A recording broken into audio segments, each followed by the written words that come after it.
ವೆಂಕಟಾಪುರ ಗ್ರಾಮದ ನಿವಾಸಿಯಾಗಿದ್ದ ಶ್ರೀ ಗಂಗಾಧರ ಅವರು ಸೆಪ್ಟೆಂಬರ್ 15ರಂದು ರಾತ್ರಿ 7 ಗಂಟೆಗೆ ನಿಧನರಾಗಿದ್ದಾರೆ.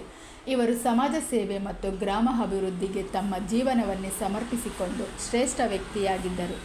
ಜನಸಾಮಾನ್ಯರ ಸೇವೆ ಮಾಡುವುದು ಅವರ ಧ್ಯೇಯವಾಗಿದ್ದು, ಪ್ರತಿಯೊಂದು ಕುಟುಂಬದಲ್ಲಿಯೂ ತಮ್ಮ ಸಹಾಯ ಹಸ್ತವೆನ್ನಿತ್ತು. ಜನಪ್ರಿಯತೆ ಗಳಿಸಿದರು.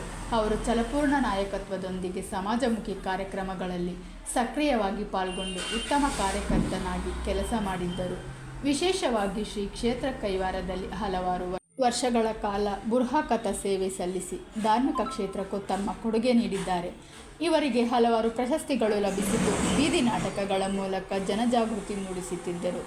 ಅವರು ತಂದೆ ಡಿ.ವಿ. ವೆಂಕಟರಮಣಪ್ಪ ಮತ್ತು ತಾಯಿ ಗಂಗಮ್ಮ ಅವರ ಏಕೈಕ ಪುತ್ರರಾಗಿದ್ದರು. ಗಂಗಾಧರ ಅವರಿಗೆ ಸಂತಾನವಿಲ್ಲದ ಕಾರಣ ಒಂದು ಕಾಲಘಟ್ಟದಲ್ಲಿ ಕುಡಿತದ ಹಾವು ಹಿಡಿದಿತ್ತು. ಅನಾರೋಗ್ಯದ ನಡುವೆಯೂ ಅವರು ಕುಡಿತದಿಂದ ದೂರವಾಗಲಿಲ್ಲ ಮತ್ತು ಇದೇ ಅವರ ನಿಧನಕ್ಕೆ ಕಾರಣವಾಗಿತ್ತು. ಅವರು ಸೇವೆಯನ್ನು ಹಾಗೂ ಕಲೆಗಾಗಿ ತೋರಿಸಿದ ನಿಷ್ಠೆಯನ್ನು ಗ್ರಾಮವಾಸಿಗಳು ಎಂದೆಂದಿಗೂ ನೆನಪಿನಲ್ಲಿ ಇರಿಸಿಕೊಂಡಿರುತ್ತಾರೆ. ಅವರ ಆತ್ಮಕ್ಕೆ ಶಾಂತಿ ಸಿಗಲಿ. ಓಂ ಶಾಂತಿ.